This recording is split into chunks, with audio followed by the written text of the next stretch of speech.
Hei sahabat, mungkin kalian pernah melihat sebuah video yang memperlihatkan seorang perwakilan dari Malaysia yang bernama Chang Fong Hin, seorang anggota Partai Asosiasi Demokrasi, yang mengajukan agar Sabah dan Sarawak berpisah dari Malaysia. Video ini pun menyita perhatian publik karena dianggap sebagai lampu hijau agar kedua wilayah ini bisa bergabung dengan Indonesia. Tapi jangan senang dulu, karena kedua wilayah ini masih menjadi bagian dari Malaysia. Nyatanya hingga saat ini, Sabah dan Sarawak memang menjadi negara bagian yang ingin merdeka dan berdiri sendiri sebagai negara yang baru.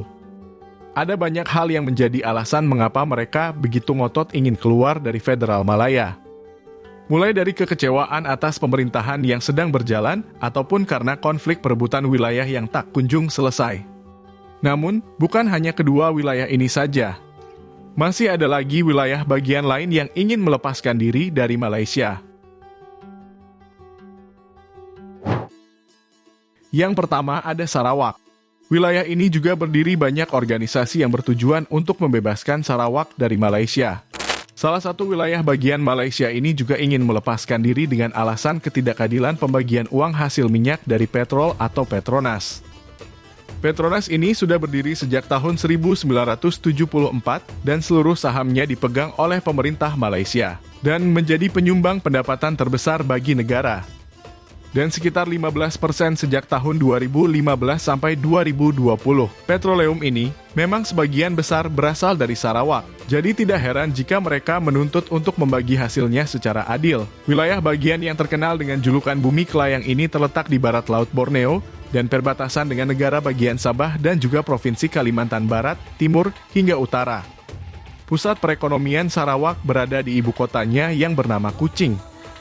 Dari sensus tahun 2015, Sarawak memiliki jumlah penduduk mencapai 2,6 juta jiwa. Dan jumlah ini terus bertambah menjadi 2,9 juta jiwa di tahun 2021. Total luas wilayah Sarawak adalah 124.450 km persegi atau 37,5% dari total wilayah Malaysia. Selanjutnya Sabah.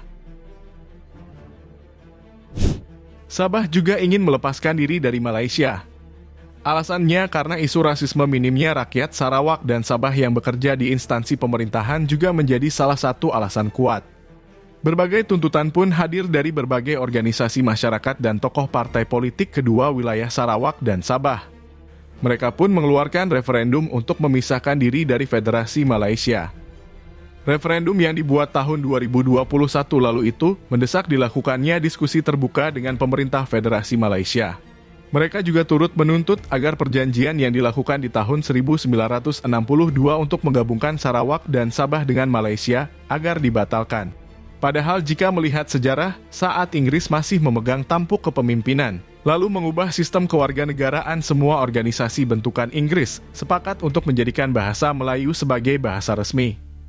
Begitu juga dengan pendidikan dan perekonomian yang sepenuhnya dipegang oleh etnis Melayu. Jadi tak heran jika sampai saat ini polanya masih sama. Meski pemerintah juga sudah menegaskan jika apa yang dituduhkan itu tidak benar dan tidak ada rasisme dalam institusi pemerintahan mereka. Sabah memiliki luas wilayah mencapai 72.500 km persegi. Dengan jumlah penduduk mencapai 3,4 juta jiwa. Wilayah dengan ibu kota Kinabalu ini menjadi negara bagian kedua terbesar di Malaysia, dengan julukan negeri di bawah angin. Dulunya, Sabah juga menjadi wilayah perebutan antara Malaysia dengan Filipina. Perebutan kekuasaan pun diwarnai dengan berbagai konflik.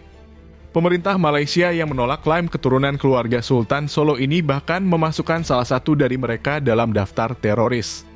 Sabah menjadi wilayah bagian yang menyimpan keindahan alam, dengan wisata pantai yang mempesona.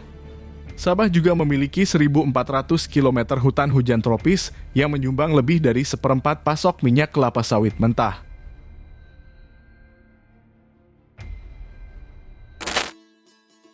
Yang ketiga ada Johor.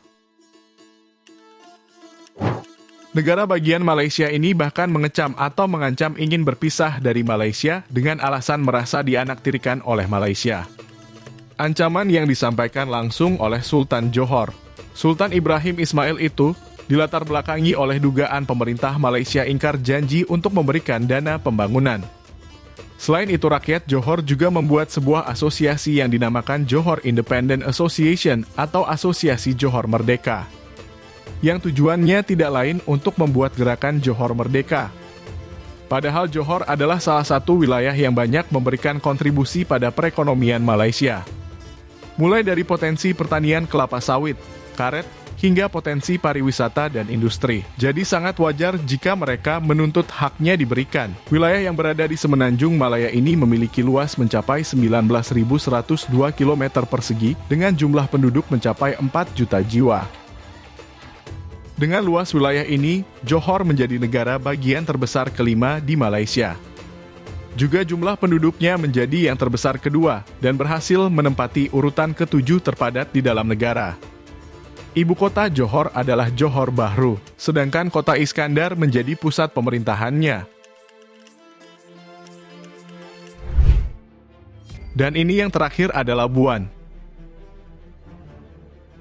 Labuan juga menjadi salah satu wilayah Malaysia Timur yang ingin melepaskan diri. Wilayah yang terletak 10 km dari Pulau Kalimantan ini menjadi surga pajak bagi Malaysia sejak tahun 1990. Luas wilayahnya mencapai 98 km dengan populasi penduduk mencapai 54.000 jiwa. Labuan bergabung dengan Federal Malaysia di tahun 1963. Namun baru menjadi wilayah bebas pajak dan perdagangan di tahun 1990. Saat itu pajak pelabuhan hanya 3% dan menjadi lokasi bagi 6.500 perusahaan luar negeri, serta 300 lembaga keuangan dan bank. Sayangnya, Labuan juga menjadi salah satu wilayah yang juga akan keluar dari Malaysia.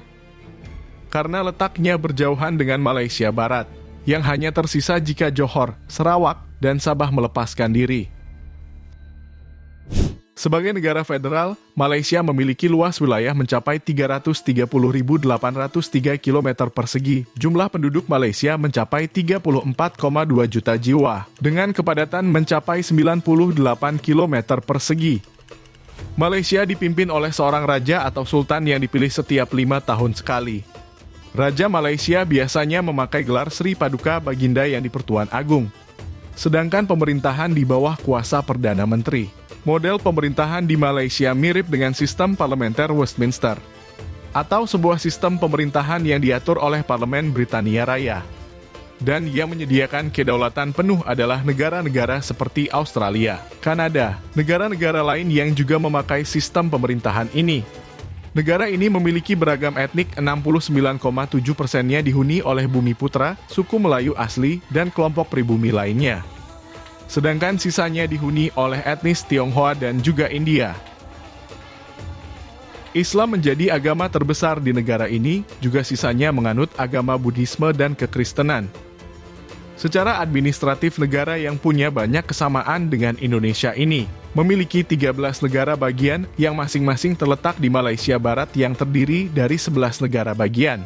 Sedangkan 2 sisanya ada di Malaysia Timur dan bahkan letaknya ada di sebelah barat laut Pulau Kalimantan.